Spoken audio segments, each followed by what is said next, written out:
Israel and Palestinian tensions ramp up as we look to what's going on over there and some of the other backlash, including Yang giving an apology that he had no business giving. So we'll talk just a bit about that.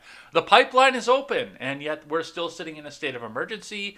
There's some good stuff that's coming out of that, so we'll talk a bit about what's going on over there, plus some bad stuff that's happening to my neighbors to the immediate east. So we'll also talk just a bit about that. House Republicans introduce a bill to fire Fauci. It's not going to go anywhere, but hey, you know what? At least we get to see them trying to do something. And Biden officials come up and tell us that white supremacy is the greatest threat in all of time. So we'll talk a bit about what's going on with that. Plus, today and today only, if you pay attention at the end of the show, I found something, because usually I do something I like and something that I hate at the end of a Thursday show, but today's something I hate was something that filled me with so much of a white hot rage. You're going to want to stick around for that. It's going to be in about an hour, so come back and hang out with us then. Until then, hey, do you trust the plan yet? I'm Jay Edgar, and this is Contemporary.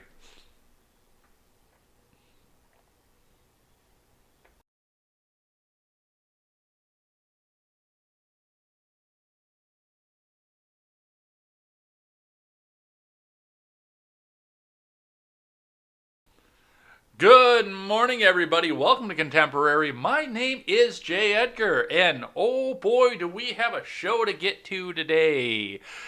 And it's going to be, I can't even believe some of the stuff that's going to be happening with this, but come back and hang out with us throughout the day here.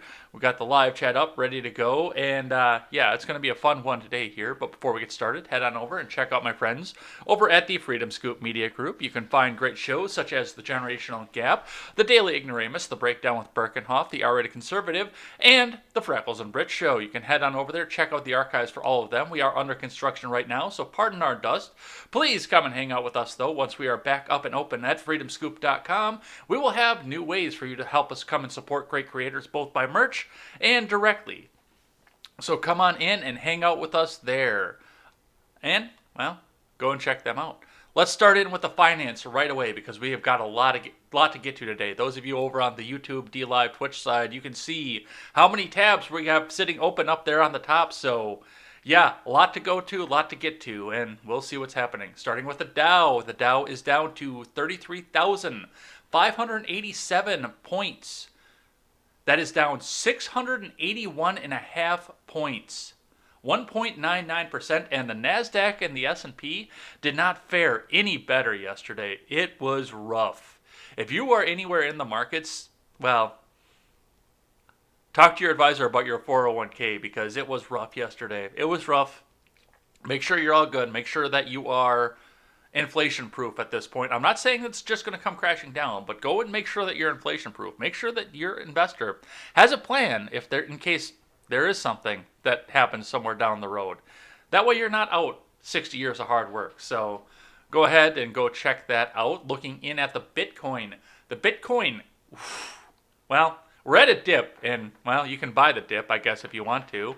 The Bitcoin is at 49,665 US dollars and 70 US cents. That is down considerably from yesterday. Oof, that is down considerably from yesterday. That's down a lot, you guys. Because we were at 56,000 yesterday, and it looks like, I think one of the articles I have up here talked a little bit about the tumble, so we'll talk a bit about what's going on there. Looking into the fuel, GasBuddy.com also shows a little bit of an increase. Of course, we are looking at Madison, Wisconsin, because I'm not going to dox myself and say where I live, but I'm just going to say that where I live, it's considerably higher than this yet, too.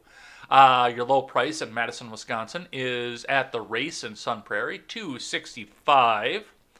But that's, there's one or two that are like that. Otherwise, we're looking at $2.69 in a couple places. But various other places have jumped up to $2.73, $2.79, and we even have $2.84 on Mineral Point in Madison. So, and everybody else's prices are going to go the same direction too. So wherever you are in the country, you're going to start to see some of that squeeze as well. All right, looking in from the investors from IBD. Dow Jones Futures market rally at key levels as inflation fears intensify sell-off. Bitcoin plunges on Tesla move. From Ed Carson. Dow Jones Futures fell modestly early Thursday, while S&P 500 futures and NASDAQ futures turned higher.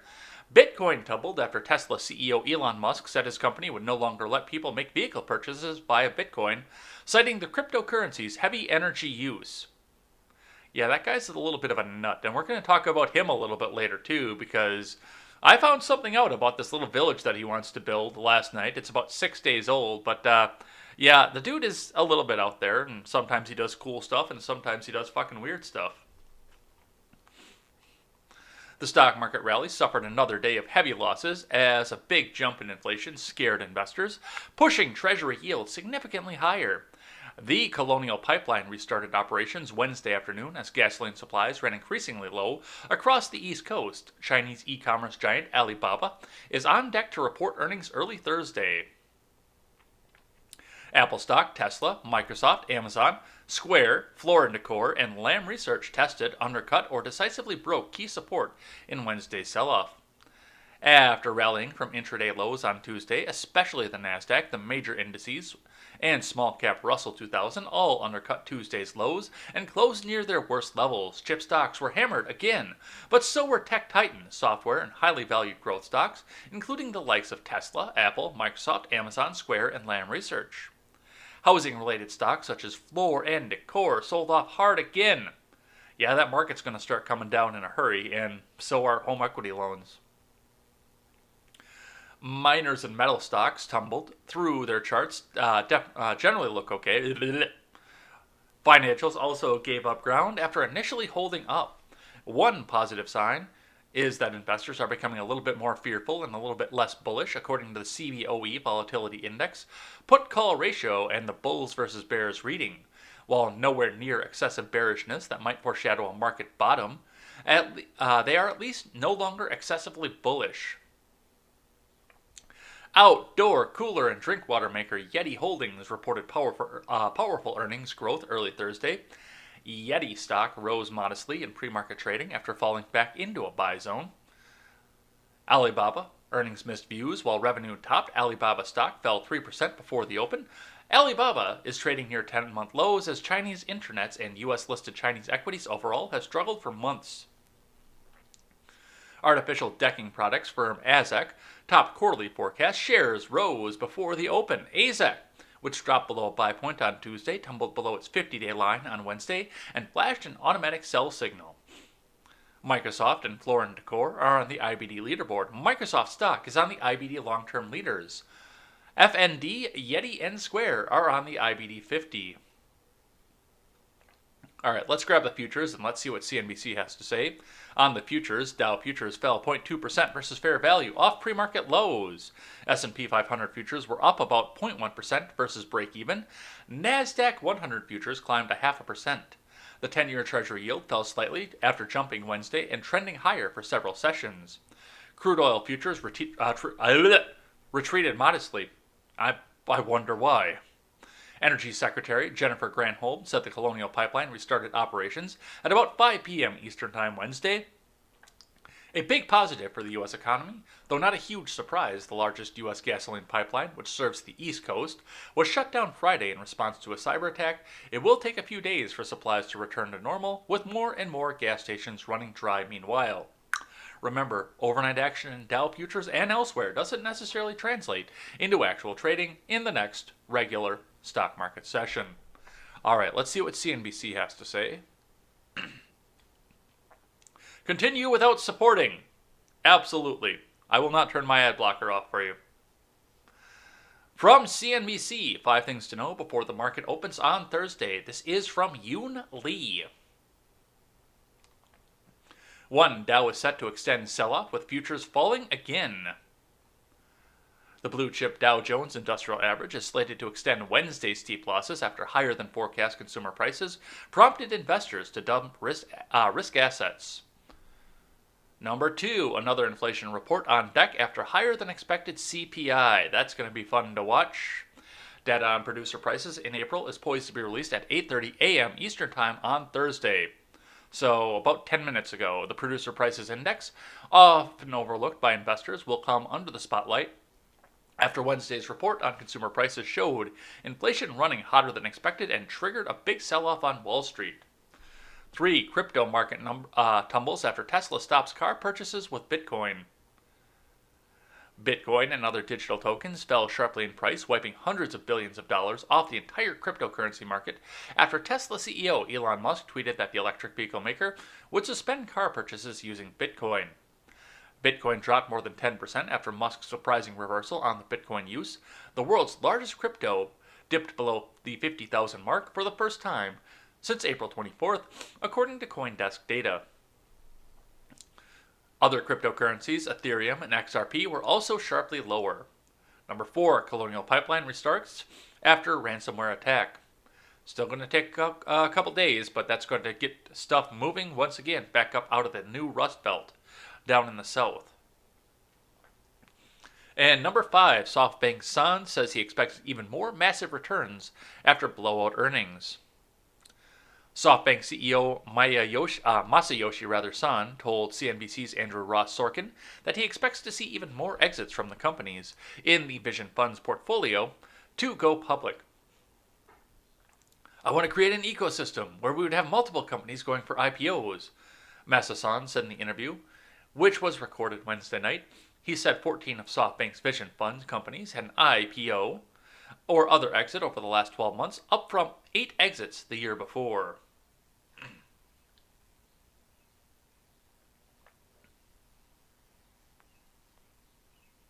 So that's what we are seeing going on with that.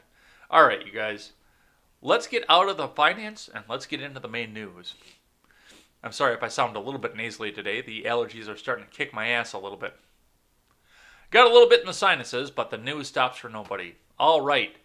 Let's start in talking about Iran and Palestine from Newsweek to start off. Iran cheers on Palestinian fight with Israel and suggests vote to end conflict from Tom O'Connor. Iran's top authority issued words of support to the Palestinian fighters engaged in a severe escalation with Israel, and its top diplomat laid out a plan to resolve the decades-long conflict between the two peoples once and for all. Iranian Supreme Leader Ayatollah Ali Khamenei railed against Israel's malicious behavior after the country's security forces stormed the sacred Al-Aqsa Mosque in Jerusalem on Friday, interrupting worshippers at a time of heightened tensions stemming from attempts by Israelis to expel Palestinians from the Sheikh Jarrah neighborhood. Temperatures have since boiled over, with the groups such as Hamas and Palestinian Islamic Jihad firing rockets against Israel, and the Israel Defense Forces conducting airstrikes on the Gaza Strip in some of the worst violence between the two sides in years. Khamenei said, "The time has come." Palestinians are awake and determined, Iran's top authority said via social media.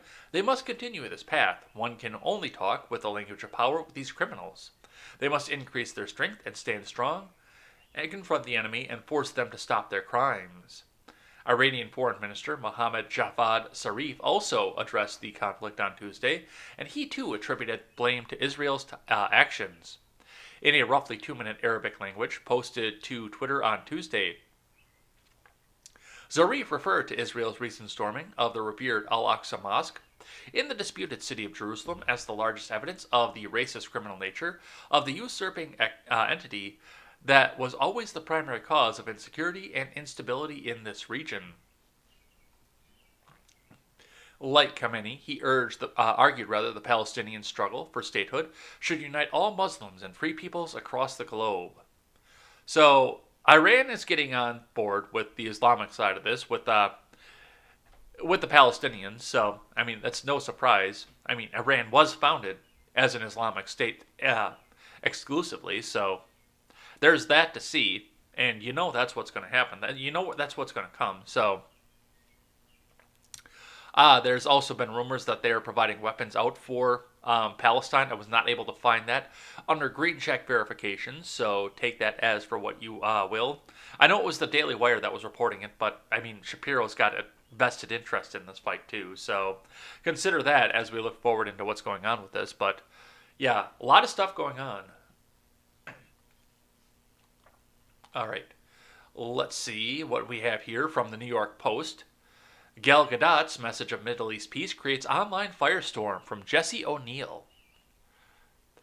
Gal Gadot's message of unity amid ongoing rocket attacks in the West Bank created a firestorm from online critics who contend the former Israeli Defense Forces fighter is a propaganda tool for the Israeli military.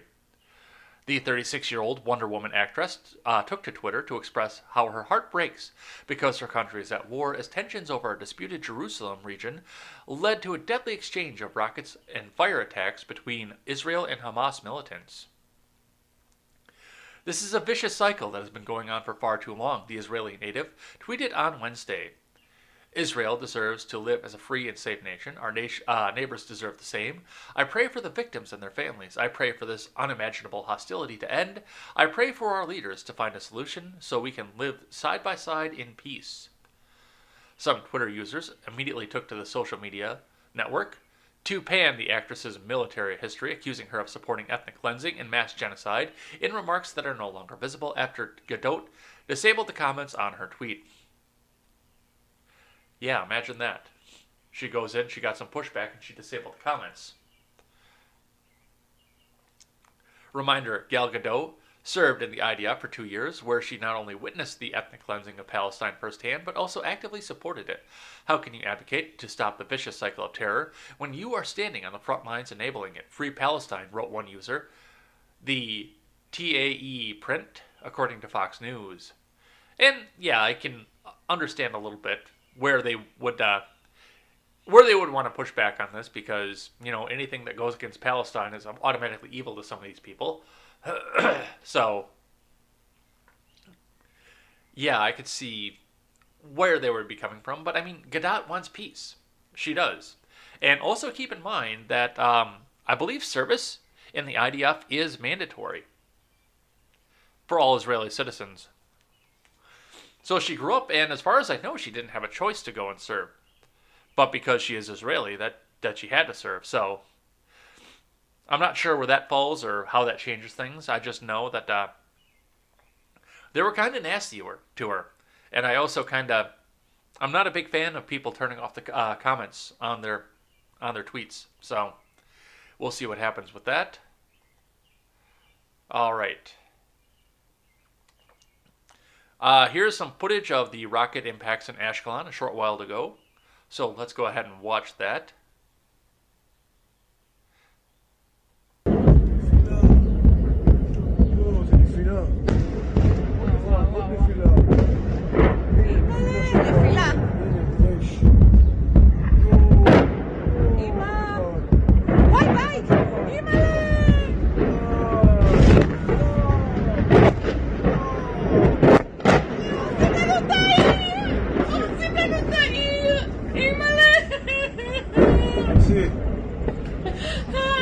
הנה שם אחד נפל, תראי, חוף הים, חוף הים.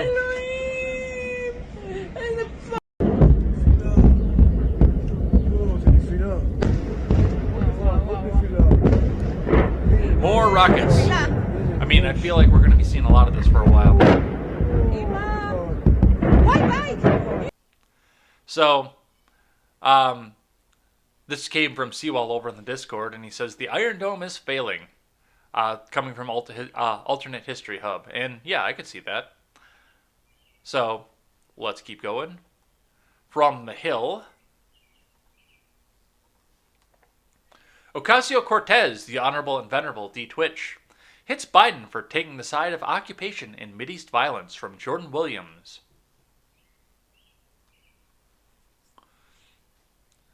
Representative Alexandria Ocasio-Cortez, the Honorable and Venerable D. Twitch, criticized President Biden for taking sides of the occupation amid escalating violence between Israelis and Palestinians in recent weeks.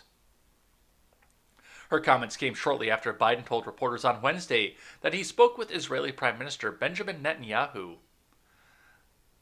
My expectation and hope is that this will be closing down sooner than later, but Israel has a right to defend itself when you have thousands of rockets flying into your territory, Biden said.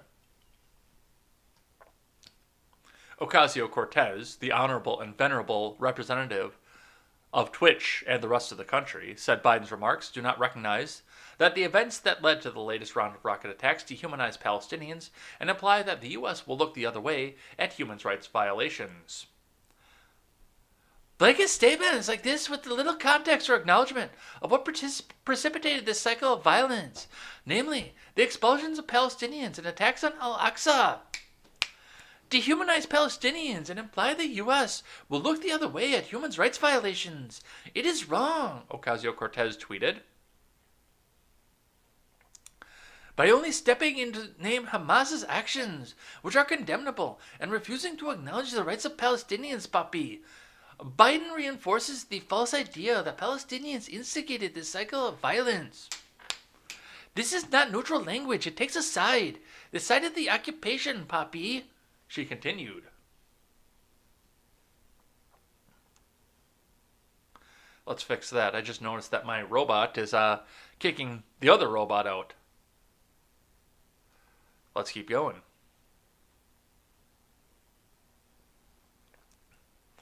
The escalating clashes in recent weeks between Israelis and Palestinians began following a court decision to evict several Palestinian families from their homes in an East Jerusalem neighborhood and police restrictions on a popular gathering place during the Muslim holy month of Ramadan.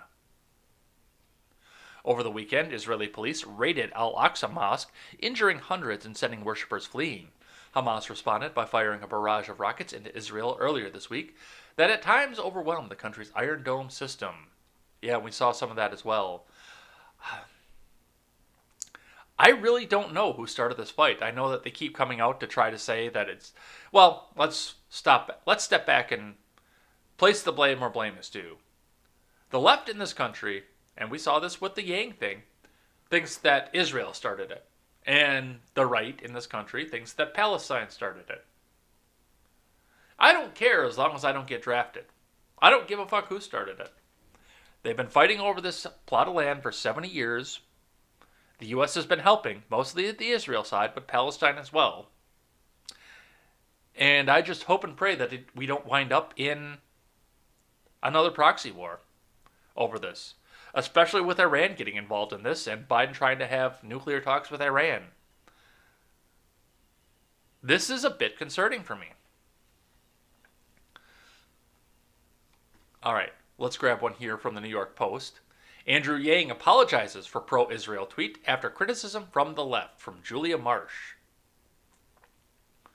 Democratic mayoral contender Andrew Yang revised his staunchly pro-Israel tweet amid the ongoing conflict with Palestinian militants after critics on the left, including the Honorable and Venerable Alexandria Ocasio-Cortez, D-Twitch, blasted him for the stance. Yang posted a mea culpa on Twitter Wednesday for not acknowledging the toll on the Palestinian side, following a discussion with longtime volunteers who were upset by an earlier post that said he stood with the people of Israel who are coming under bombardment attacks and condemned the Hamas terrorists. His first tweet, published Monday night, continued, "The people of New York City will always stand with our brothers and sisters in Israel who face down the terrorism and persevere. Yay, and I'm going to the bodega because I'm totally a real New Yorker." On Wednesday, he struck a different tone, saying that his volunteers felt my tweet was overly simplistic in my treatment of a conflict that has a long and complex history, full of tragedies, and they felt it failed to acknowledge the pain and suffering on both sides. They were, of course, correct, Yang wrote. I mourn for every Palestinian life taken before its time, as I do with every Israeli. Yay. Dude, don't apologize. You're never... Just the apology for this tells me that you're not fit to be the governor of New York. Because what do New Yorkers do? They stand by their beliefs. Now, they can sit down and have the discussion about that, but for him to come out and say, oh, I'm sorry, it just says that I was wrong, and I'm just going to go whichever fucking way the wind blows. So, there he goes, apologizing, and really honestly, I don't know anybody in New York who would vote for the guy, but really honestly, I only know one person in New York, so there's that too. All right, let's talk from NPR for just a second. Colonial Pipeline restarts. There's no need to panic buy gas. and there never was. You shouldn't be panic buying gas. You should be donating to NPR. They need your money to come out and spread their communist propaganda and their ideals. National Progressive Radio, please donate to them. I bet you as we're reading this article, they're going to pop the donate dialogue box up in the middle of this. Won't you donate? Won't you give them all your money so they can spread their ideals? Wait, I'm wrong. It's not your money. It's our money, comrade. This is from Rachel Treisman.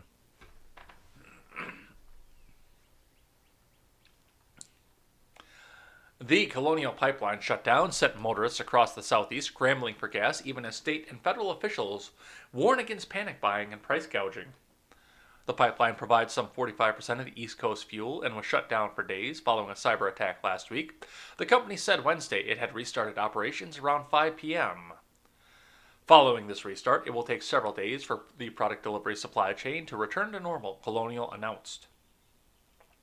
In the interim, people in states from Tennessee to Virginia lined up in droves to fill their tanks, consequently draining many gas stations of their fuel.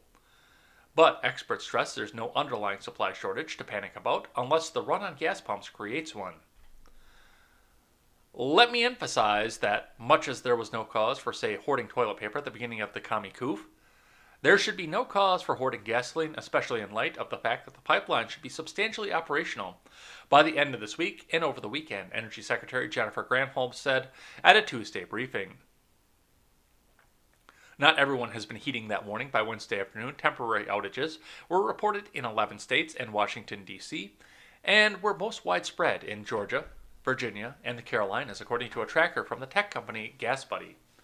Some 69% of gas stations were without gas in North Carolina and 52% in Virginia, 48% in South Carolina, and 46% in Georgia. There's the donate box, just like I said. Did I not just say that? They were going to pop the donate box up in the middle of this. That's what I have to say to you guys. Governors, including those in Georgia, North Carolina, Virginia, and Florida, have declared states of emergency and invoked price gouging statutes. Many, such as the governors of Alabama and Delaware, have personally urged members of the public not to rush out for gas if they don't need it. And as social media flooded with pictures of people attempting to hoard gas in bags and buckets, the Consumer Product Safety Commission took to Twitter to offer a now viral warning of its own. There's the tweet right there for those of you listening back on the audio platform. Do not fill plastic bags with gasoline. Jeanette McGee, a spokesperson for AAA, stressed there's not a shortage of gas in the U.S., describing the situation as a transportation problem rather than an issue of supply. Did I not say that 2 days ago? Did I not say those exact words 2 days ago? Because that's what it is. It's an issue of transportation. And I said the same thing. Yes, it is going to suck for a little while, and the gas stations are going to get tight.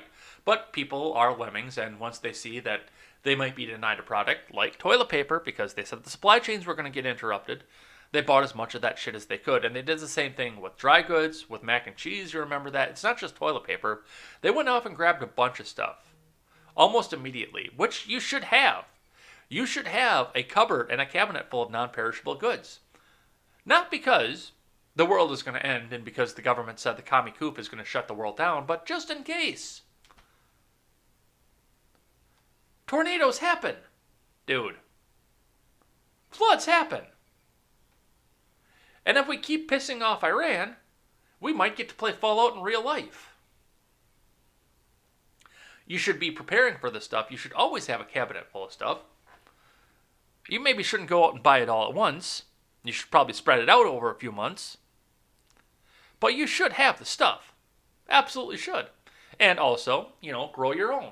Like I started doing last year. Start growing your own beans, your own tomatoes, your own salsa.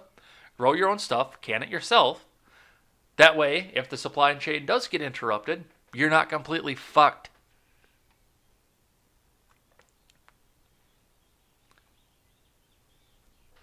I don't know what to say to this other than the fact that make sure you start getting some more stuff here. That's all I have to say about that. But as far as the gas goes, I mean, yes, the supply was going to be tightened for a little while, and 45% of the gas that they were getting was gone because of the Colonial Pipeline. But we still have, and I pointed this out, that the Indiana refineries, the Illinois refineries, and the Louisiana refineries are within 14 hours or a day's drive for most truckers of any of these refineries. They can go to any of them. So it's just a matter of getting the fuel in the trucks and getting them out to the stations from a different refinery other than the pipeline. Yeah, it's going to take an extra day. But we do have the logistics in this country, not to mention the fact that the DOT was talking about suspending restrictions until they got this up back and going. You were never in danger on this one. And they'll tell you when you're in danger.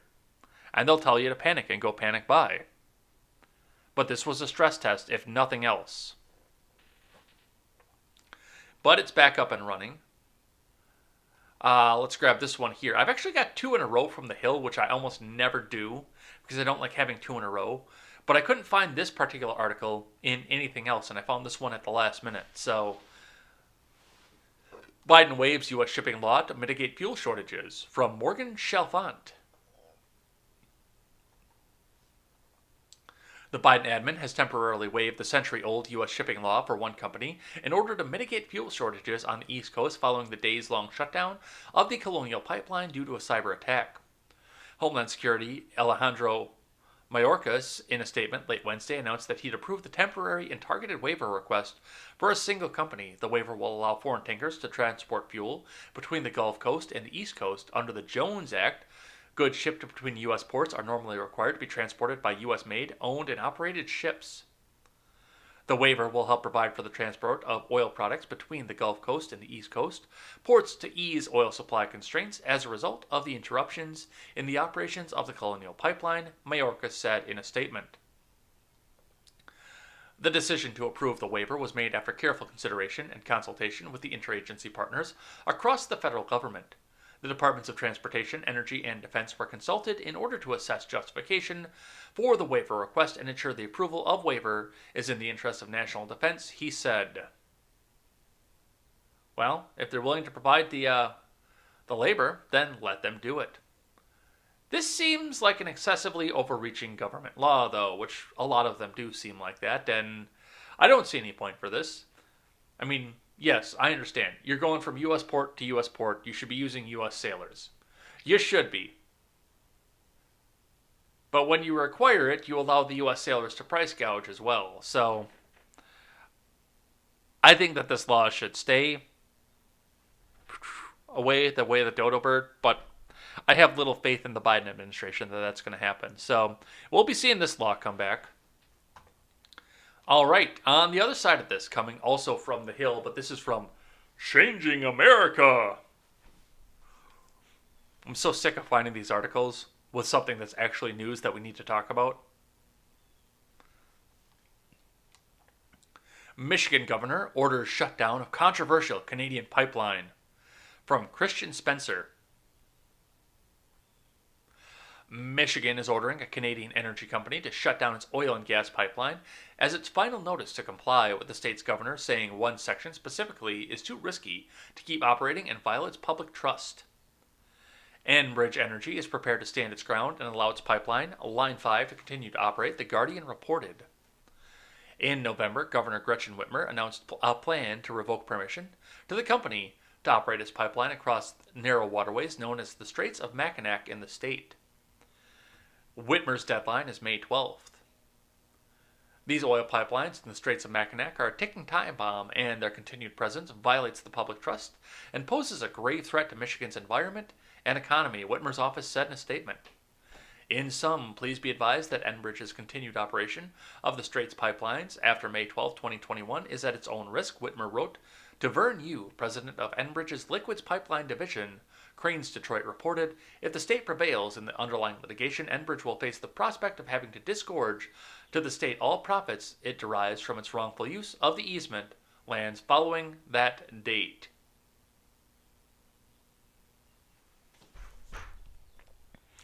Well, I'm ready to watch this one blow up in Whitmer's face. It's like she doesn't want to be governess anymore, because she keeps doing stupid shit.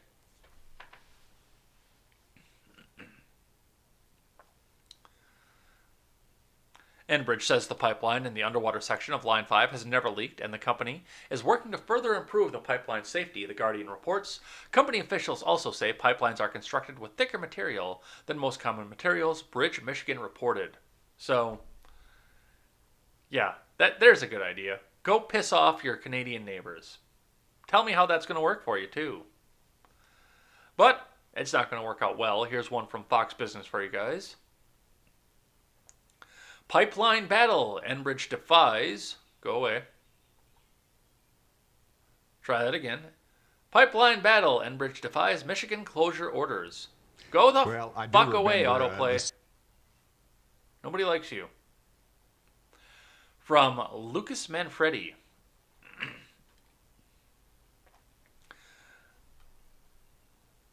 Enbridge says it has no intention of shutting down its Line 5 pipeline, which is being targeted by a closure order from the state of Michigan. The more than 6-decade-old pipeline transports up to 23 million gallons of oil and natural gas liquids per day from Superior, Wisconsin to Sarnia, Ontario, taking a shortcut through Michigan and along the lake bottom of the Straits of Mackinac. That's why our gas prices are going up. It's not the Colonial. I thought it was the squeeze from the Colonial pipeline. That's right. This Line 5 doesn't go to Michigan. It goes to Superior. That's why our gas prices are going up, because they're anticipating that, yeah, that supply chain is going to get interrupted. Interesting. In November, Governor Gretchen Whitmer revoked the pipeline's 1953 easement through the Straits and ordered Enbridge to close it within 6 months or by May 12th. However, Enbridge argues that Line 5 is safe and in full compliance with federal pipeline safety standards. The energy transportation giant noted that Line 5 was reviewed and approved for operation by the Pipeline and Hazardous Materials Safety Administration back in June and September of 2020.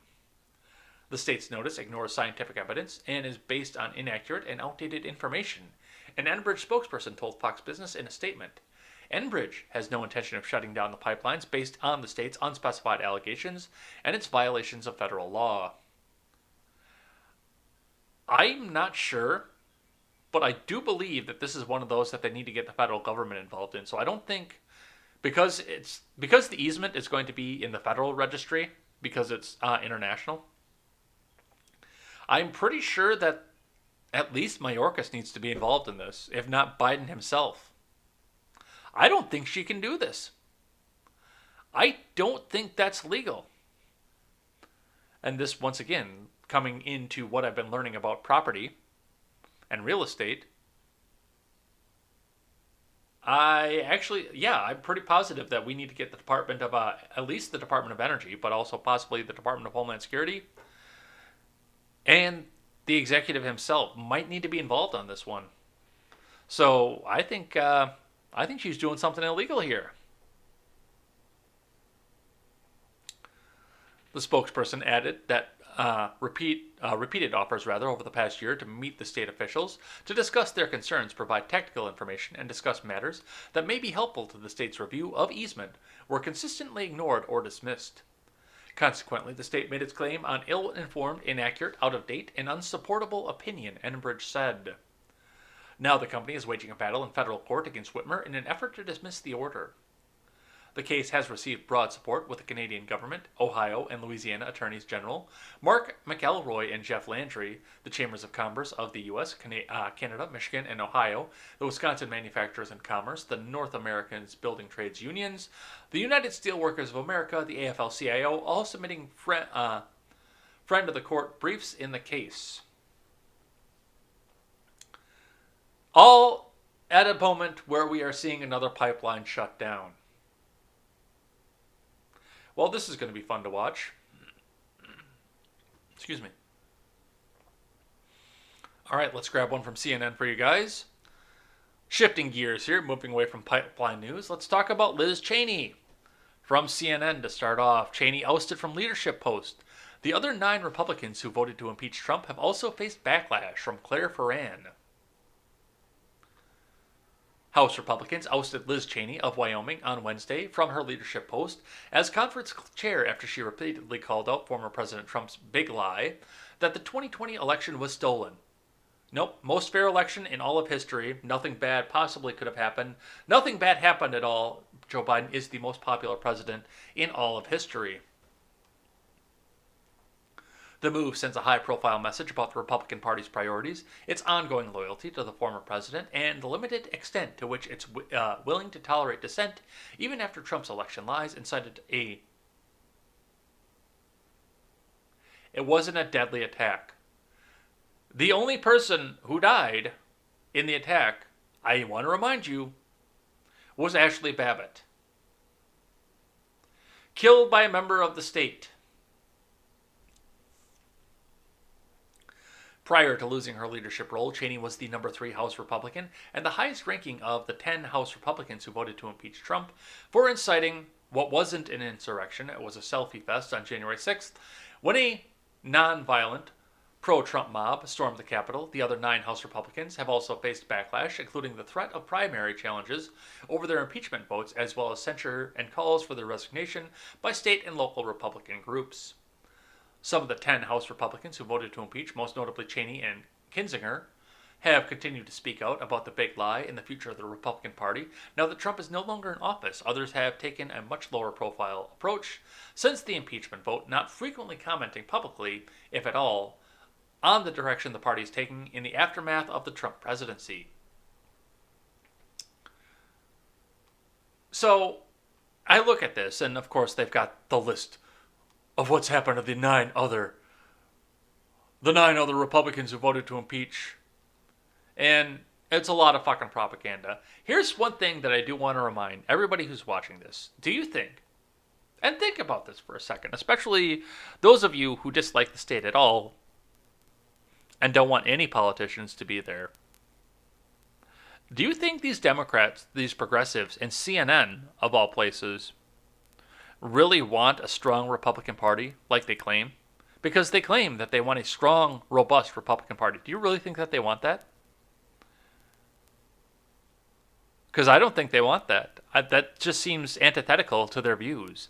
They want a monoparty system, and, well, honestly, Liz Cheney is just as much a part of the monoparty as Alexandria Ocasio-Cortez is at this point. And Joe Biden. They're all the same part. I mean, yeah, they've got a different letter after their name, but it's the same thing. Big business, corporate interests, war, and Raytheon. Whether you have a D next to your name or an R next to your name, with a few fringes on either side that aren't standing in complete lockstep. Like former President Trump, by the way.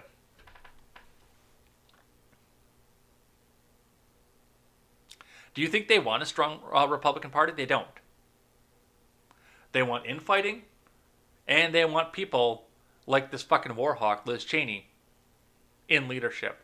And furthermore, this is the big one for me, and this kind of goes off to the same bullshit fucking story where they say, well, this is the backlash that these nine Republicans who voted to impeach Trump, this is the backlash that they're facing. Oh my God. Well, let's be realistic about this for a second. The moment that people in Wyoming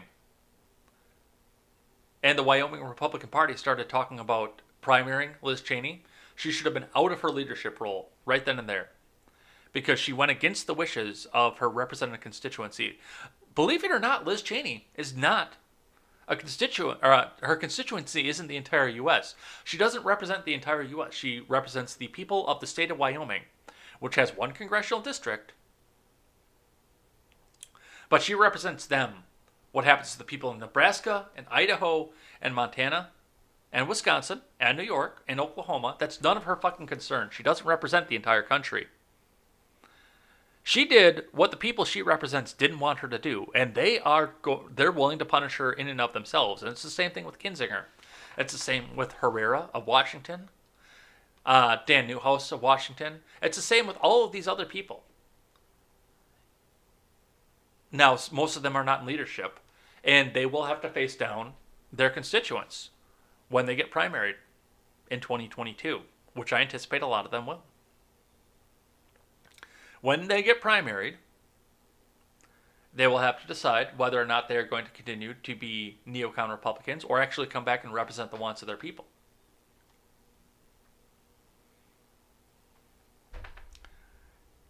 Cheney is not a federal representative. Her father was. God help us for the fact that we let that fucking happen.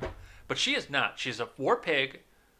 She came into Wyoming, which is an easy state to win as long as you can win the primary. It's an easy state to win as a Republican. And now she's sitting here in top leadership because, well, her last name is Cheney. And now she's not. And good, she shouldn't be. I said that right from the beginning. As soon as they started talking about primarying her, I said, okay, well, get her out of leadership then. Because she's lost the will of her people. So, yeah, that's what's happening with this. She's gone. She's still, well, we'll see what happens, because if she goes back and continues to represent the people of Wyoming, maybe they'll let her stick around. But if she sits back up on her perch and continues to try to be a federal representative and represent the entire country in the interests of the Republican Party over the interests of the people of Wyoming, then they're going to get rid of her ass too, which would probably be the best thing in the world for this country, for them to get rid of her ass. All right. From NBC News. It's a scary thing. Cheney expresses dismay after House GOP ousts her from leadership. From Rebecca Shabbat. After Representative Liz Cheney of Wyoming was ousted from House GOP leadership on Wednesday, she expressed dismay about how her fellow Republicans who criticized former President Trump after the January 6th attack on the Capitol, which was not an attack, it was a selfie fest, now embrace his big lie about the 2020 presidential election. It's a scary thing, Cheney said in an exclusive interview with NBC's Today co-host Savannah Guthrie, when asked how Republicans who choose not to remove the Wyoming Republican from leadership in February now supported taking that action. For reasons I don't understand, leaders in my party have decided to embrace the former president who launched that attack, Cheney said, and I think you've watched some of the course over the last several months, the former president get more aggressive, more vocal, pushing the lie.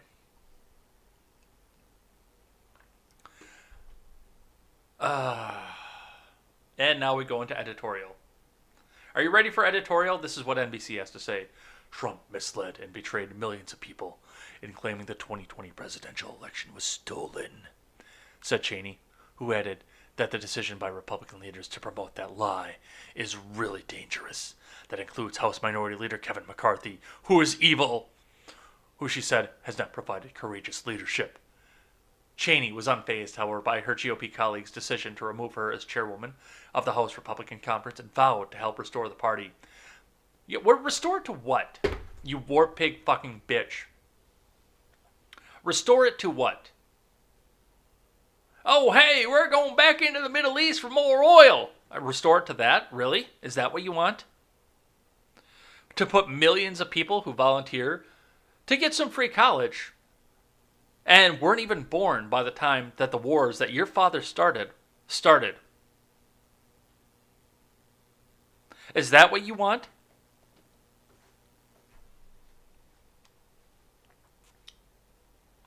Asked 3 times if she would consider running for president in 2024, Cheney dodged the question, but did not rule out a White House bid.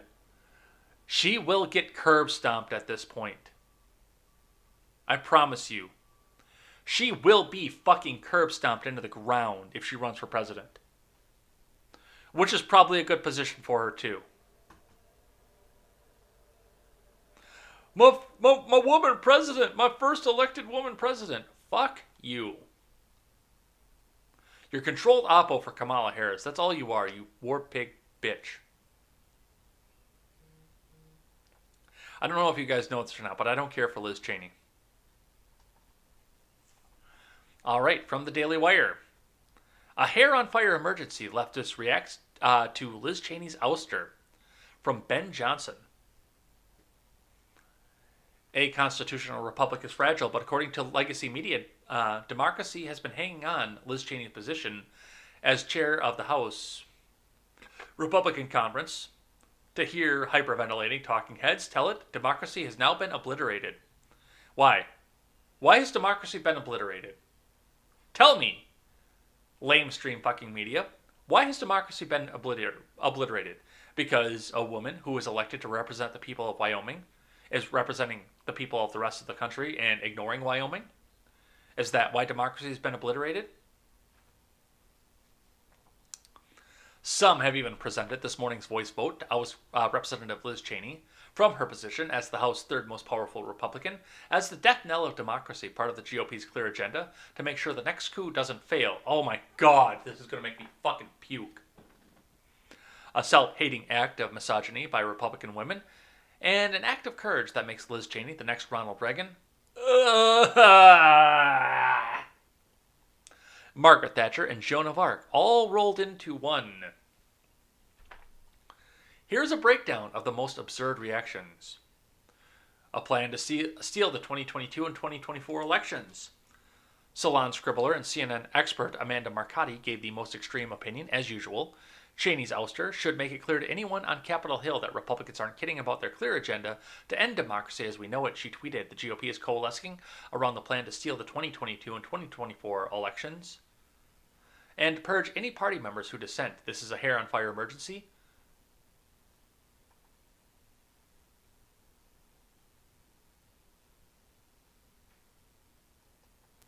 Wait, hold on. Did the Daily Wire just go completely fucking paywall? Oh, this is members only content. Anyway. Yeah, no, this isn't a hair on fire emergency. This is a representative who failed her constituency and now is facing the consequences and doesn't want to face the consequences because my last name's Cheney and I should be privileged because my father was the vice president of the United States and he was powerful. And he started a forever war in the Middle East, and I need to carry on his legacy.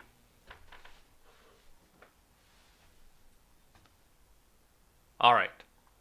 Let's talk about Arizona. From ABC 15 to start off with, is Maricopa County audit connected to the internet? Wi-Fi router found on site raises concerns. From Garrett Archer. Arizona Secretary of State Katie Hobbs posted on social media Wednesday that a Wi-Fi router was discovered by Maricopa County audit observers connected to the servers that are being used to collect and store ballot data. There's no way to ensure that ballot images, vote counts, and perhaps voter data weren't connected to external networks or the internet, she tweeted. Why is this important? The public was told that the audit of Maricopa County's 2.1 million ballots would be done on what is called an air-gapped network. What this means is computers, cameras, and other devices can communicate with each other but cannot connect to the outside world. Having a wireless router on an air-gapped network means that depending on how the router and larger network are configured, there is potential for devices to reach the internet. Maricopa County audit leaders have in their possession not just the county's ballots, but also voter registration data that includes private information, such as driver's licenses and the last four numbers of a voter's social security number. They also have a digital copy of signatures for county registrants that voted in November. While a network connection could put this data in jeopardy, leaking out, there's no indication at this time if the voter data and signatures are even present on the network. This comes at a time when the Arizona State Senate is threatening to subpoena Maricopa County's networking equipment to ensure that election equipment used by the county was not connected to the internet during the November general election. What do we know? A source on the floor where the audit is being conducted, with knowledge of the situation, said that the type of router being used is one that you might find in any home. Well, yes, that's absolutely true, but it's also another way that you can set up a LAN network. So yeah, okay, look into it and see if there has been a connection to the outside internet from it. But you can do a LAN on a wireless router just the same way that you can do a LAN inside your home with a wired router. I've done it. I've built one. There's one in this house. There is a separate local area connection. It is on the same router as the one that takes my regular internet to and from, but there is an internal local area connection in this apartment here. So this is a stretch at best.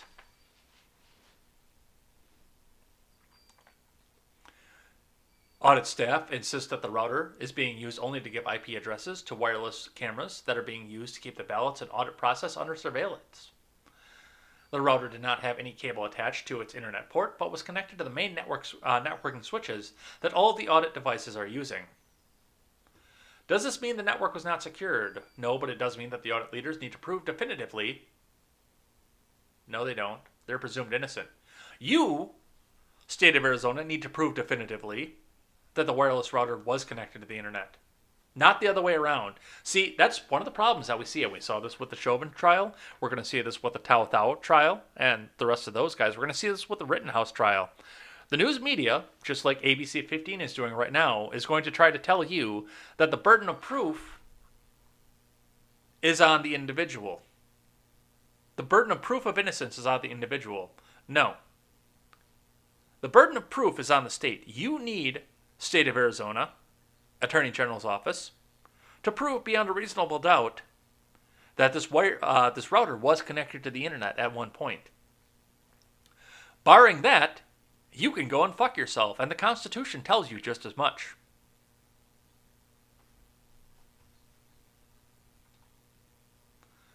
It's amazing how quickly we have got that backwards in this country. Who is presumed innocent and who is presumed guilty?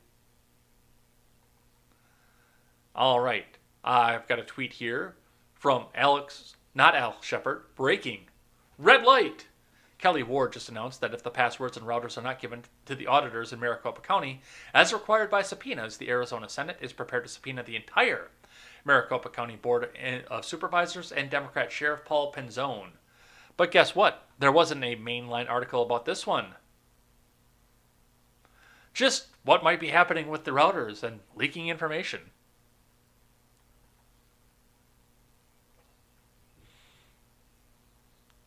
From AZ Central, election experts say giving Maricopa County routers to election auditors could be a security threat. From Jen Fifield, routers serve as the mail carrier of a computer network. They deliver messages using maps of networks and computer addresses. Thanks for the networking lesson. Think of it like a mail carrier who relies on maps and addresses to get mail to the right place. Given access to the mail carrier's or router's information, it would be easier for a bad actor to get access to a person's mail or to target the information inside the network. That's an analogy one tech expert, Matthew Bernhard, a research engineer at VotingWorks, a nonprofit that advocates for open source election technology, gave while explaining the importance of keeping Maricopa County's routers secure. Arizona Senate Republicans are trying to get access to the county's routers and administrative passwords to the county's voting machines to provide that to private contractors they've hired to audit the county's 2020 election results, which began on April 23rd. Bernhard said providing access to the routers is a pretty specific risk to the county. Also, he and other election security consultants across the country are unsure why exactly the auditors would need routers to audit the election results. Senate liaison Ken Bennett has said they're needed to check whether the county's voting machines were connected to the internet during the election, but a county spokesperson said the auditors already had the information and machines to perform the check, and a previous independent audit commissioned by the county proved that they were not. Okay. Well, they've been subpoenaed, so turn them over. And let's see what you over in the state of Arizona are hiding. That's all that I have to say about that. But yeah, I can see where there's concern about this, but also looking into the fact that now the state has to prove that Cyber Ninja's router was connected to the internet ever. This does look like a massive effort to hide shit. All right, let's keep going. Shifting gears once again, former officers charged in Floyd death claim witness coercion, harm of leak from KSTP 5 ABC out of Minneapolis. This comes to us from the Associated Press.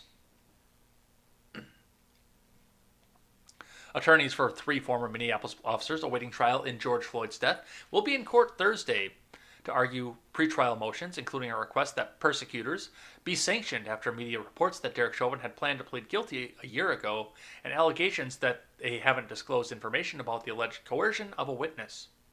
Attorneys for Thomas Lane, Jay Queuing, and Tao Thao have said they want the court to require prosecuting attorneys to submit affidavits under oath that they aren't responsible for the leak to the media. In a filing late Wednesday, Thao's attorney also alleged that the Hennepin County medical examiner was coerced to include neck compression in his findings and that prosecutors knew of it. Well, that adds a whole degree of difficulty to things now, doesn't it? this whole the Chauvin might walk after this, because as has been pointed out in numerous cases, there's no court that's going to be unbiased in this case. Number one, you're not going to find a new venue to have this, and there's been enough fuckery between the dude who came in with a BLM shirt and now coercion for neck compression for the AG and the leaked story on top of this. There has been fuckery abound on this. Fuckery everywhere. And honestly, I would appeal this all the way up to the Supreme Court, but I'm sure that a district court would throw this shit out. Given everything that we've seen so far, of course, now the persecutors are going to go judge shopping, so it'll go through the Ninth Circuit before it goes through the Minnesota Circuit. But, yeah. And Keith Ellison, whose office is persecuting the officers, has said that allegations that his office was involved in a leak are false. His office had no immediate comment on the allegations of coercion. The spokesman for Dr. Andrew Baker, the medical examiner, said they could not comment due to the pending case, which is actually true, because they can't get any of that back out.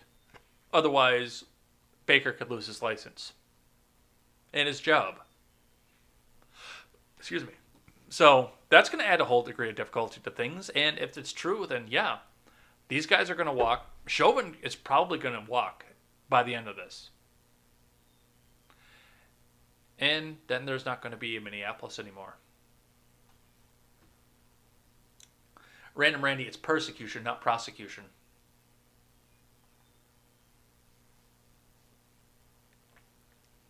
All right, from the Blaze. House Republicans introduce bill to fire Dr. Fauci.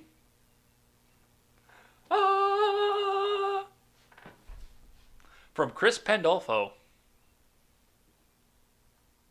House Republicans introduced a bill on Wednesday to set term limits on appointees to direct the National Institute of Allergy and Infectious Diseases, which would effectively fire top White House Chief Medical Advisor Dr. Anthony Fauci.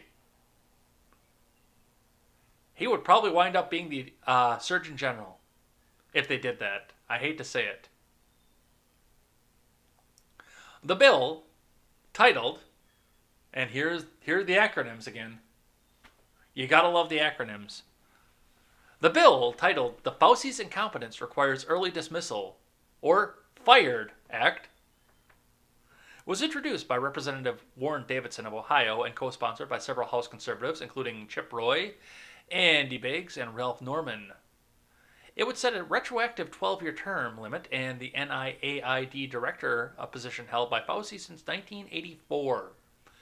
That's as long as I've been alive. Fauci has been the head of the NIAID for my entire life. Think about that for a second. I just turned 37. Should it become a law, Fauci would be forced to leave his job. In the wake of massive missteps by Dr. Fauci and his subordinates in the handling of the coronavirus pandemic, this bill addresses an oft-overlooked issue, the lack of accountability for unelected bureaucrats. A press statement from Davidson's office reads, I love the acronym, the Fired Act. Fauci's incompetence requires early dismissal. Hang on, we have a dissent in the chat.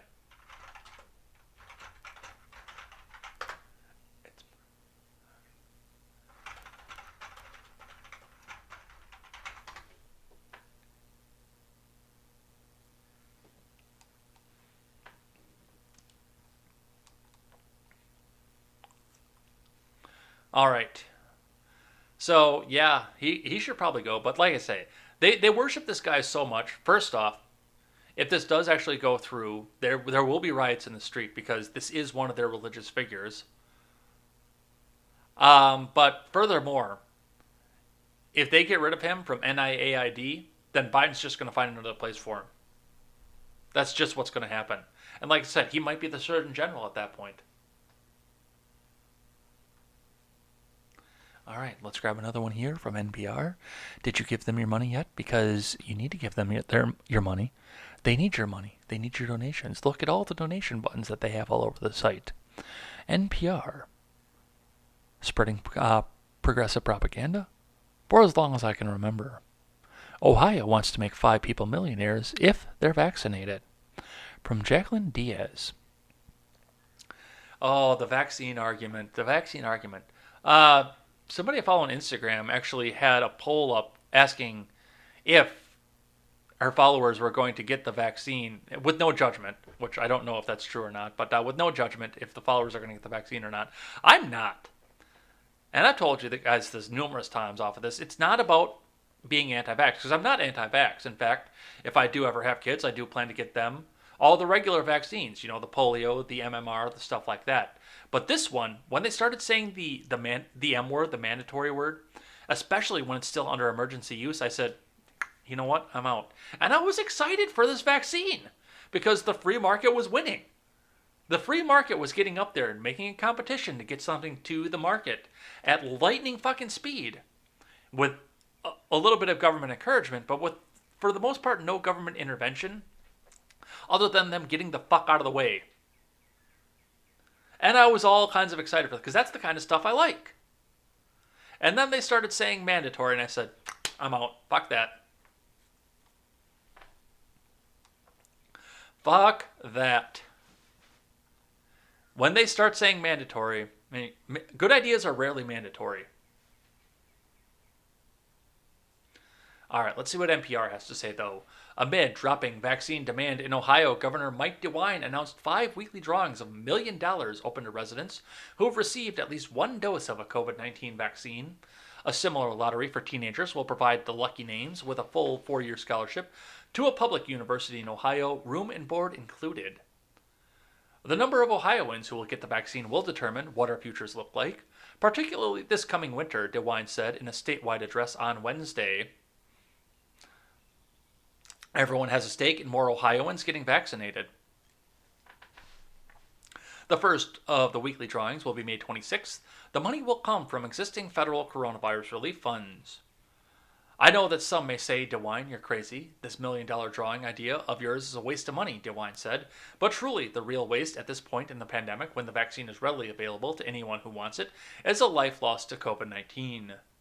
Nearly 42% of Ohioans have received at least 1 dose of a COVID-19 vaccine, according to state data. There's your donate link again.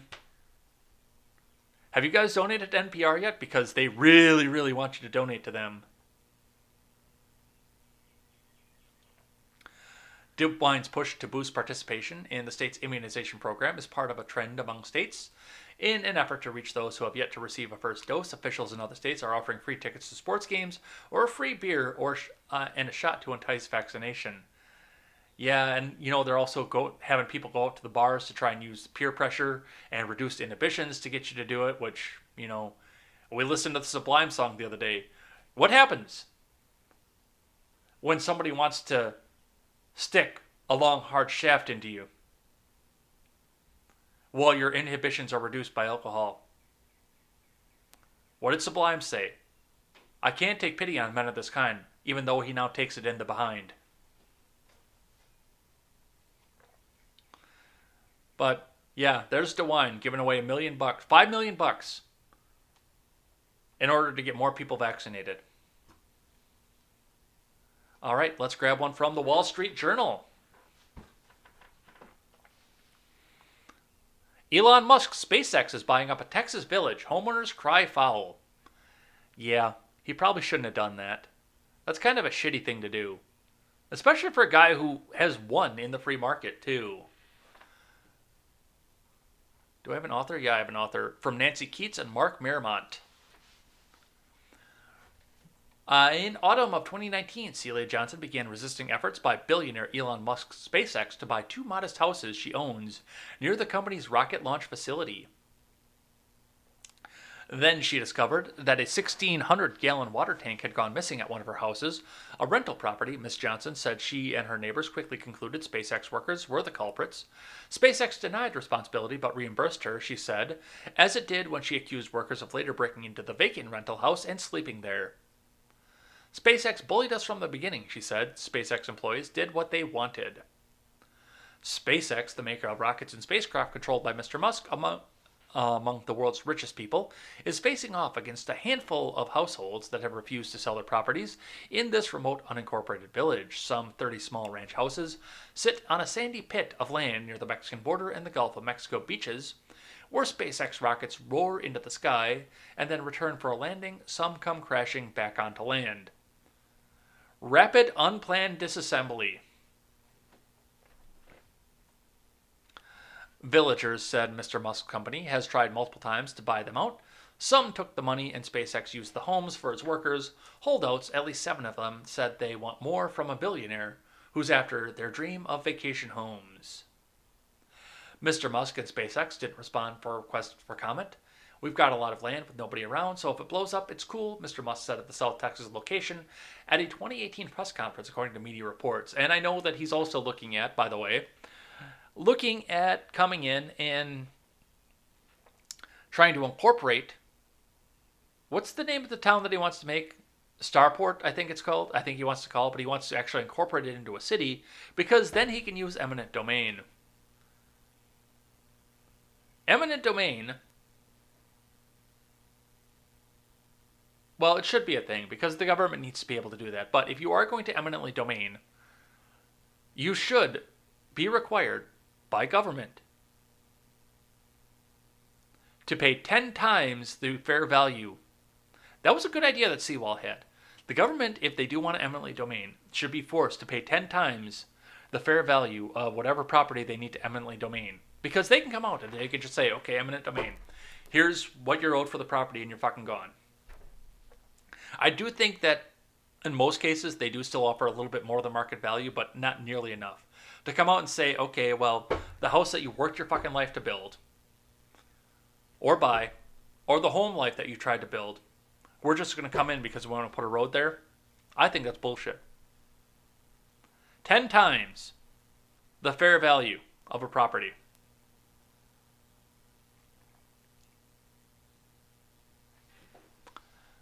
Ten times. And yeah, I'm okay with these people holding out. I mean, it's their house. It's the same thing. On fair market value, my pickup. Well, let's use my pickup for an example because I use that all the time. My pickup is with 109,000 miles on it. I just turned 109,000 last night. With 109,000 miles on it, 7 years old, because it's 2014. It's now 2021. 7 years old, 109,000 miles. Even with the low master exhaust, with the new headlights, the new taillights, probably goes on a fair market value of about $15,000 I could turn around and get for it. It's still got low mileage, which is, I like the fact it's got low mileage because I barely have to drive anywhere for work. I go back and forth to my mom and dad's house every once in a while, but I don't even put 10,000 miles a year on at this point. And the only reason I did last year was because I drove to fucking Florida. But $15,000, I would say, would be fair market value for my pickup. But every time I go in and the Ford dealer in Janesville wants my truck really bad. A, they need inventory. B, they want to sell me a new vehicle. And right now I told them, I said, I'm not going to trade my truck in for any less than $21,000. And they keep telling me it's not worth it. I said, well, you want it, and I don't want to get rid of it.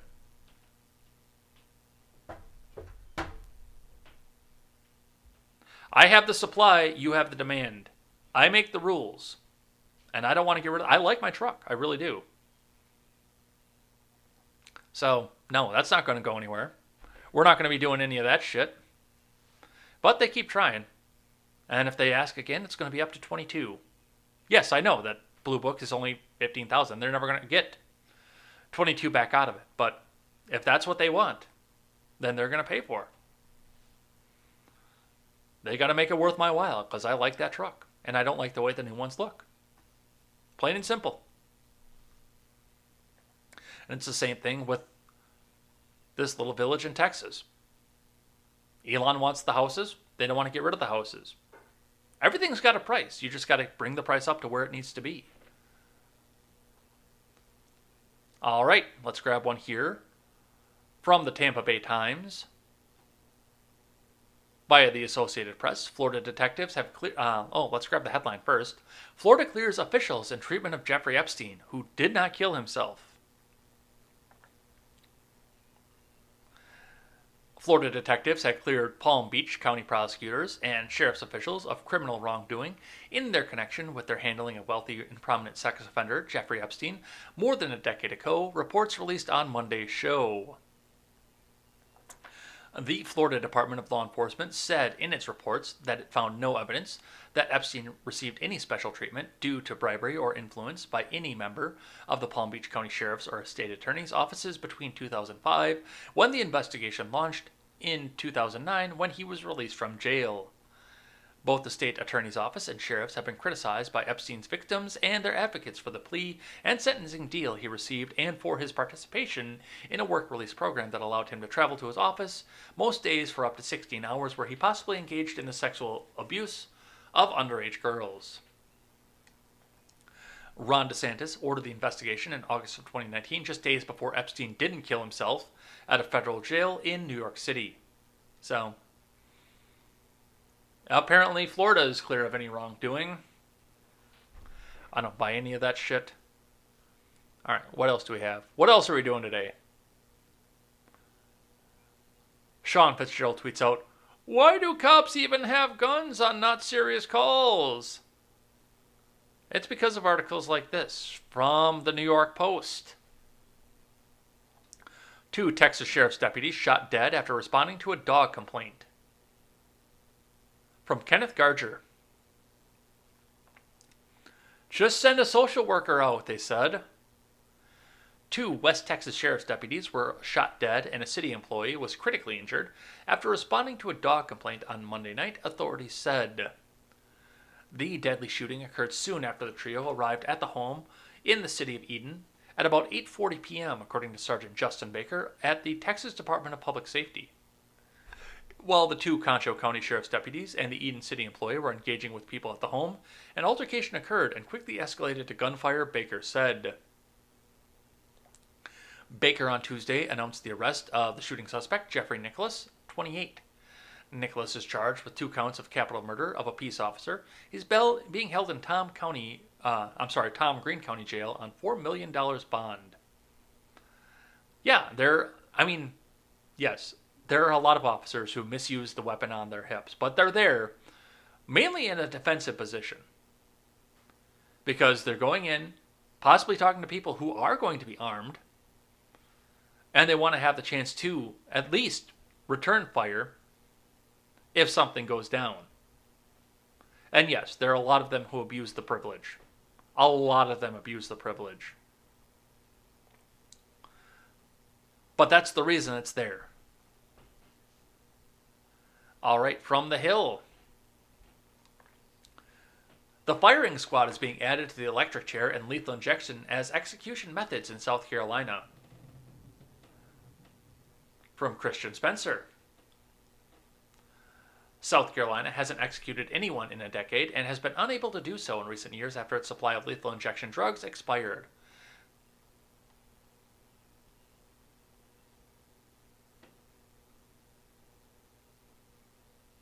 The person's gonna die.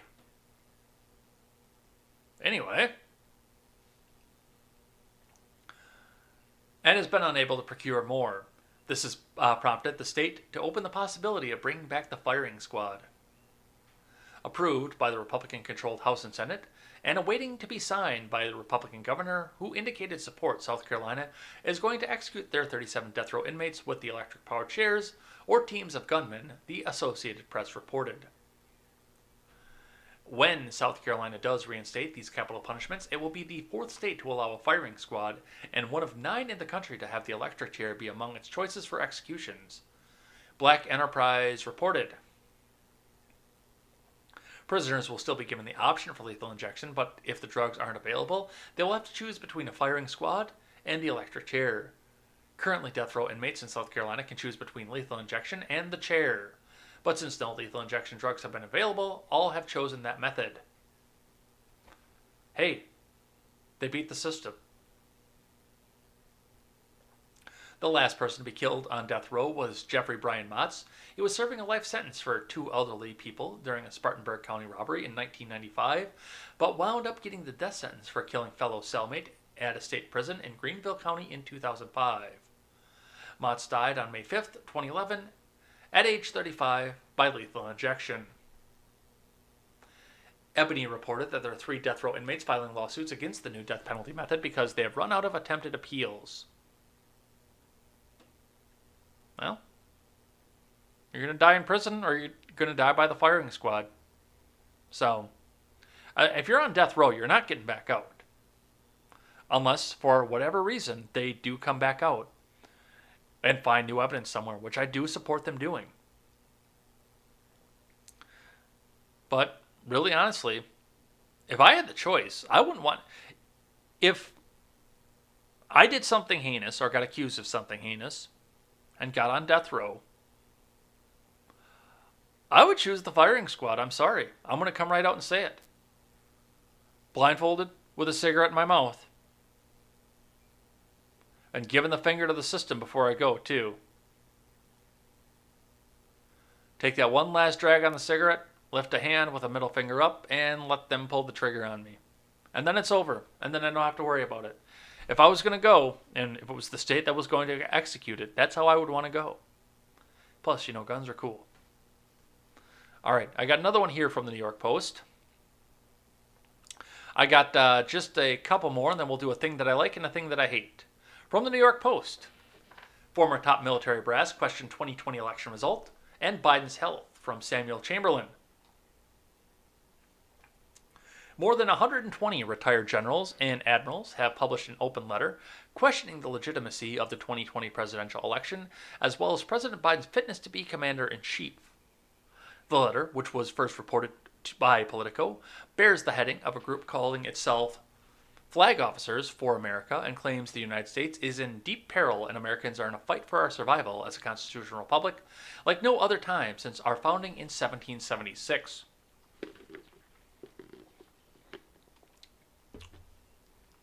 Among the letter's 126 signatories are retired Rear Admiral John Poindexter, who spent a year as a national security advisor under Ronald Reagan, and was convicted of lying to Congress and obstructing the congressional investigation of the Iran-Contra affair. The conviction was later reversed, and retired Lieutenant General William G. Boykin, who spent 5 years as Deputy Undersecretary of Defense for Intelligence under W, and is now Executive Vice President of the Family Research Council. Without fair and honest elections that accurately reflect the will of our people, our constitutional republic has lost. Election integrity demands ensuring that there's one legal vote cast and counted per person, the letter reads, before going on to accuse critics of voter ID laws of engaging in a tyrannical intimidation tactic. That's a different way to put that, but I do see where they're coming from. It is kind of a tyrannical intimidation tactic. Additionally, the rule of law must be enforced in our election processes to ensure election integrity. The letter continues. The FBI and Supreme Court must act swiftly when election irregularities are surfaced and not ignore them, as was done in 2020. The letter echoes repeated claims made by former President Trump that the election was stolen. Rigged, okay, except it wasn't stolen. It was the safest and most secure election in history, and Joe Biden fairly won more votes than any other president in history. Honk.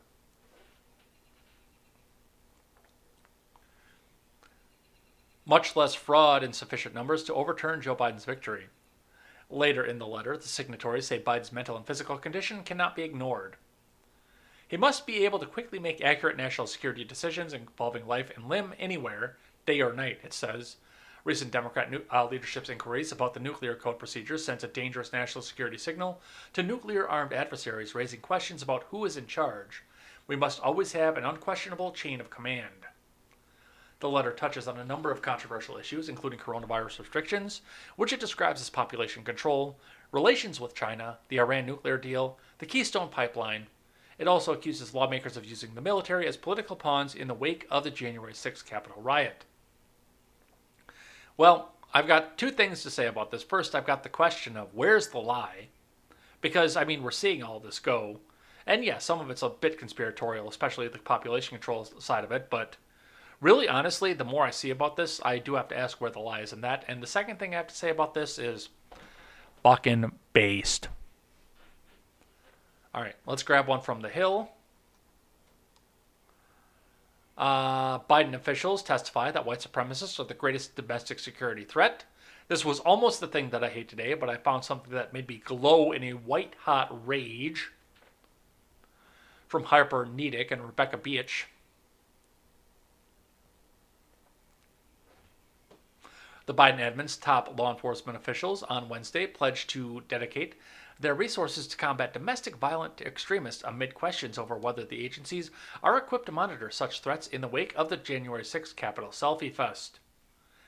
AG Merrick Garland, because who the fuck else could it be, and Homeland Security Secretary Alejandro Mayorkas appeared before the Senate Appropriations Committee for a hearing on domestic extremism as Congress ramped up its scrutiny this week of the circumstances around the attack on the Capitol. Both Garland and Mayorkas testified that white supremacist groups pose the most serious domestic national threat in the U.S., reinforcing what analysts have long concluded about far-right organizations. And I'm sure that by white supremacists they mean anybody who didn't vote for Biden in the last election, in spite of the fact that he was sponsored by David fucking Duke.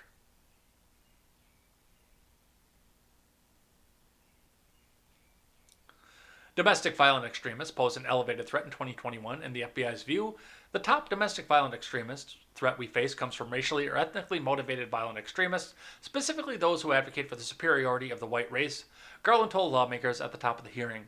Dude, there are 7 of them. And all 7 of them fuck their cousins. Somewhere down deep in the bowels of Alabama.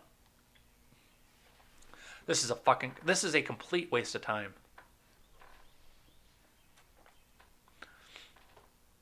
But the hearing on Wednesday highlighted the competing partisan priorities as Republicans urged to crack down on illegal immigration and Democrats questioned whether the agencies are fully prioritizing efforts to prevent the type of domestic extremism that led to people being let into the Capitol and then taking selfies with the Capitol police officers, who are being regarded as heroes, by the way. Garland dismissed concern from Senator Richard Shelby, who asked whether the Justice Department was investigating equal vigor protests in Portland, Oregon, and other cities that were often the focus of former President Trump. We don't care what the ideology is. Well, if you're talking about white supremacy, then you do care what the ideology is. Violations of law are pursued and prosecuted, and then cut loose because we actually don't prosecute them. I think it's fair to say that in my career as a judge and in law enforcement, I have not seen a more dangerous threat to democracy than the invasion of the Capitol. Oh my fucking God, this is disgusting.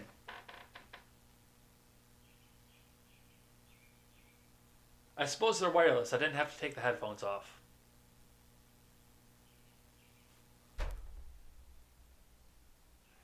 It's not a temple. It's not a fucking religious ziggurat. It's a building where criminals gather and make rules for how they govern us little people. Get your fucking priorities straight.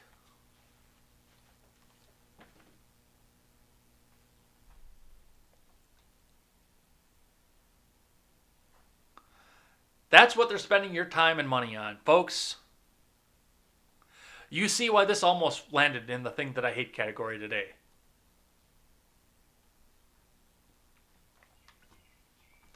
All right. Last one, then we'll do a thing that I like and a thing that I hate and head out of here. This is just complete fucking stupidity right here. Are you guys ready? Are you ready for something stupid? Elaine doesn't watch the show, but this might be surprise stupidity, just so you know.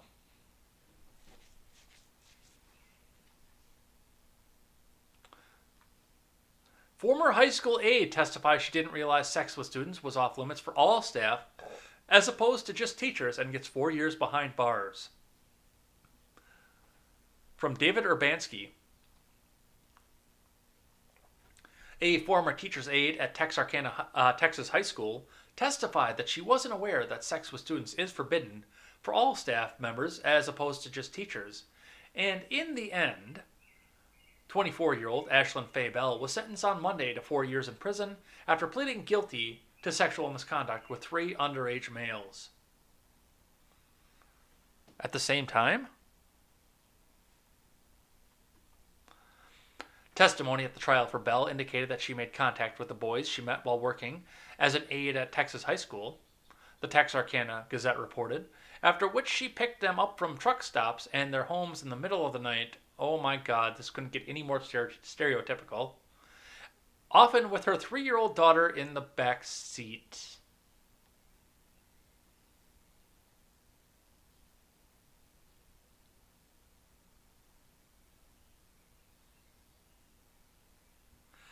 I have no words. I know this is not going to make for good listening on the audio platform, but I can't. I can't with something like this one.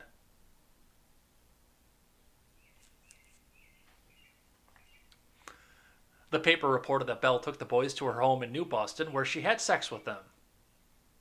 But Bell testified she didn't realize Texarkana Independent School District policy prohibited all staff members from having sex with students, as opposed to teachers only. I'm pretty sure that's a state law.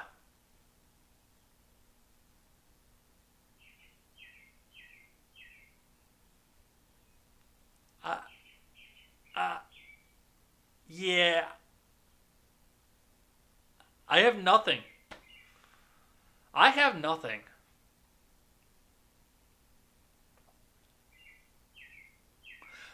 However, a prosecuting attorney referred to the documents Bell signed at a new employee orientation regarding sexual harassment of staff and students, and that Bell earned a 90% on a related test, the paper reported.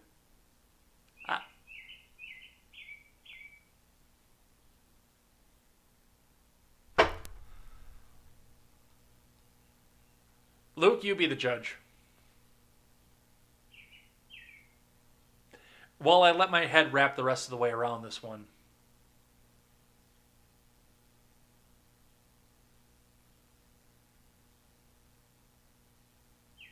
I mean, I'm not going to lie. I would probably do the same if I was one of her students. Van Halen had a song about it, but, I mean, she'd still get in trouble.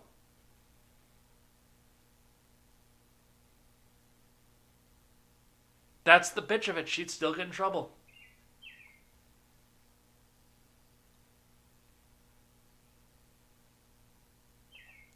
All right. And that's going to be it for the day. And we're going to finish out the day with a thing that I like and a thing that I hate. And both of them have to do with news, so we don't even have to change up the scene just yet. All right, let's go with the thing that I like today. From Fox News. I never thought that the thing that I like would come from Fox News. Governor DeSantis grants clemency to Florida business owners arrested for not enforcing masks. From Fox News staff. Florida business owners Mike and Jillian Carnival joined the Ingram angle Wednesday after being arrested multiple times for not enforcing a mask mandate. Governor DeSantis also joined the show to grant the couple clemency. I wonder if we can see the video. We're going to try. I don't know if it's going to work, but we're going to try. And if it's really long, we're not going to watch it.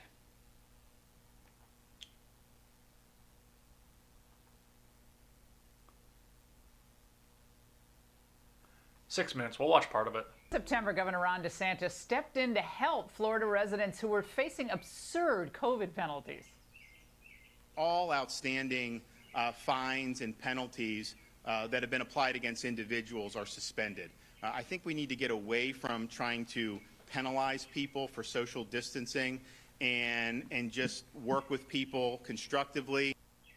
Despite that, some vindictive Florida counties are still punishing their own residents, like in Broward County, where former gym owners Jillian and Mike Carnival face possible jail time. Unbelievable, for not complying with local mask mandates. Jillian and Mike join me now, along with their attorney, Corey Strolla. Also with us, Florida Governor Ron DeSantis, who's been following this story very closely. Mike, I want to start with you. You've been arrested 3 times over the masks? It's hard to believe, isn't it, Laura? No, I can't even believe this is the United States of America when I'm hearing this. What happened? So 2 months after gyms reopened in South... About a minute about that is what we're going to go. But I love to see this. You really do. And I don't know... Well, first and foremost, this seems to be a county ordinance, not a state ordinance. I know that in Wisconsin there was never a state law that required the mask mandate. I know that in my state, it was always just an executive action, and that's all that it was. So, I mean, you love to see something like that happen. You absolutely love to see these people get out, get to be free, because there was no law. But if there was no state law, they shouldn't have been arrested. Now, county ordinance, there are stricter county ordinances, and that will depend on whether or not this all comes down through the county at this point. So definitely something to look at. But the fact that he's coming out here and saying, okay, well, as far as I can tell, you did nothing wrong, I love to see it. You really do. Go out, run your business. I mean, especially now that this shit is over. They keep trying to tell us that it's going on forever, but the shit is over. So now let's get everybody back out, get their businesses open back up before the American dream is completely lost, which they are trying to do right now. So good on DeSantis for that. Using his powers for good, as many people in his position are using them for evil. Whitmer. And we'll see what happens with that. Now for a thing that I hate. And those of you who follow me on Twitter already know that I came out explicitly and said this filled me with a white-hot rage when I saw this. Because the thing with the white supremacy, that was almost the thing that I hated today. And then I saw this, and I was shaking with a white-hot rage when I saw this. Because this is how entitled this country has become. And this is part of the reason that we saw this miserable jobs report. Where we're sitting, and the part of me that pissed the... Okay, first let's see what the trend is. So, trending on Twitter, right before I went live, we are closed. And Steven Crowder, even though I called him out yesterday, he hit the nail right on the head. We are closed trend is filled with entitled crybabies. There is a greater job surplus than at any point in American modern history, a huge portion of which pay far more than $15 an hour. If you think that plumbing, welding, and carpentry is beneath you, you get nothing. Joe Lewis, come over here. But he's doing this in full response to the people like Gail Simone. Jules32566, hashtag resist. I don't know what the fuck you're resisting other than going back to work. We are closed until more than paid time hours are offered with insurance, until women can get enough hours to afford childcare, until you don't have to work 3 jobs and still choose between food or housing. Get the effing idea. We are closed. Nobody wants to return to work. Interesting. I wonder why. We are closed. We are closed. These people don't want to go back to work. And we talked about this. Elaine and I talked about this. My mom and I have talked about this. You guys and I have talked about this. And it's fucking disgusting. You entitled fucking people. Joe Biden is the luckiest fucking human being on the face of the planet right now. Because businesses like lumberyards, like plumbing firms, like carpentry firms, like dealerships, like house washing, all these big blue-collar businesses out there are begging for people right now. Yes, I understand it's hard work. Yes, I understand you might get your fucking hands dirty a little bit. But guess what? These jobs pay the wages you're demanding. And while you're sitting here demanding that your worthless fucking Starbucks job pays that kind of money, and you get all this time off where you can go paint and explore the world and everything else. These people are begging, and they're shutting up shop. So they can't offer services anymore. And guess what? All those services are going to these big companies. These big fucking billionaires that you hate because you can't get up off your ass and go wait a table or two. It's fucking disgusting. What happened to this country? What happened to this country?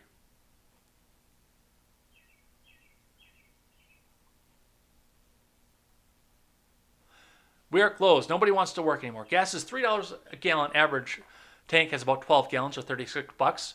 Yeah, fuck you. I have a 33-gallon tank. Minimum wage for 8 hours, $58 before taxes. Let's call it $50 after tax. A worker works 1 day and takes home $14 after filling up their car to go to work. If you have to fill up your tank every day to go to work, you've got a bigger issue. So, yeah, come back out here. And really, honestly, and this is the worst part of it for me. When I was dissatisfied with the way my life was turning out, I started a business. Guess what? I earn on my business what you guys pay me through donations. Because I've got to work my way up, build an audience, build people to do so. I'm not going to come out and say, you're watching my program. I'm entitled to your money. I'm going to say, hey, if you like what I do, throw me a little bit of money here because computer parts aren't cheap. So please help me out. Like most business leaders, I'm begging you for your business. Not sitting here saying, I have a webcam, so I'm entitled to your business. And to these same people, if they want a better wage or they want to see a better wage for people, take the risk. File an LLC. Go start a business. You fucking pricks. You complete fucking pricks of misery. Every goddamn last one of you. Yeah. Hey, go start that restaurant. Develop a recipe that sets you apart from everybody else at a menu. Figure out the cost of selling everything, and then pay everyone $15 an hour. If you think you can do it better than the people who were paying you before, I'll watch. I'll go patronize your restaurant if you're going to pay that much. I'll sit down in the booth and order your burger and complain about the price because it's probably going to be exorbitant once you figure labor costs into it. And I will watch to see how many people come into your restaurant for the prices that you charge. There's a reason. And I like Five Guys burgers, by the way. And I do know that they pay their workers well, too. I've talked to people who work there. I mean, it's not that $15 an hour that you keep talking about. They're considerably above the minimum wage. I understand that. I see that. But they're expensive. And the one in Janesville is usually empty. There's usually like one or two people there. It's good food. But it's not like you go over to the McDonald's and you pay $5 and you get 3 burgers, 2 double cheeseburgers and a McChicken for like $5-6. Whereas Five Guys, you get a burger and a hot dog and you're $20 out. That's before you throw fries on top of it too. But yeah, okay. If you think you can do better, then yeah. File an LLC, file your tax number with the government, buy a piece of land or lease a piece of property, and pay your people $15 an hour. Show us how it's done. You have all the answers. You know how it works. Show us how it's done. But I've got a feeling that none of these people are willing to stand up and do this. And they're going to sit back and fucking bitch and whine and complain until they're back out and forced to live with mommy and daddy.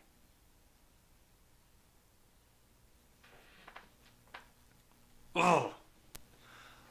Sorry you guys had to see that. I don't get angry because I don't like it. I don't like this feeling. But this is one of the few things in the world that could just fill me with a white-hot rage. And it's so few and far between. I hate being angry. I really do. But this one just got to me.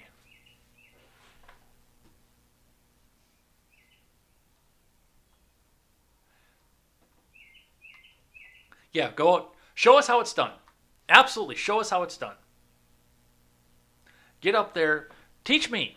Teach me how you pay full benefits to a full staff of workers who are making $25 an hour to go flip burgers at Jane Millennial's fast burger joint. Show me how it's done. Teach me your ways.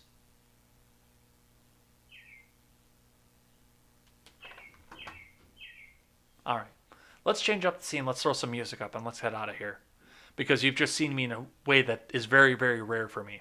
I mean, I get a little bit agitated on the show, and some of it is for the show because I know that's out there. But I hate being angry like that. I really do. You feel hollow and empty inside afterwards. But, once again, you watch the people that you're associated, because I'm a millennial too, you watch the people that you're most notably associated with tell you that everybody who wants to earn money is evil. But that's enough of this. We're done. But we're going to head out of here for the day. Sorry you guys had to see that.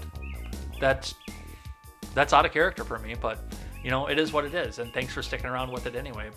And we'll head on out of here for the day. We'll be back here tomorrow morning for more Contemporary. And if you guys did just lurk, get a last minute message in so we can get the names on the notebook. And thank you guys very, very kindly, by the way, because I'm always very, very thankful for you guys for coming and hanging out with us and chatting in the live chat. I love my viewers. I love everybody who comes back and watch, and I always look forward to giving a chance to give thanks for you guys. So, until tomorrow, Enjoy your days, enjoy your workday, and I'm Jay Edgar, and this is Contemporary. Take care.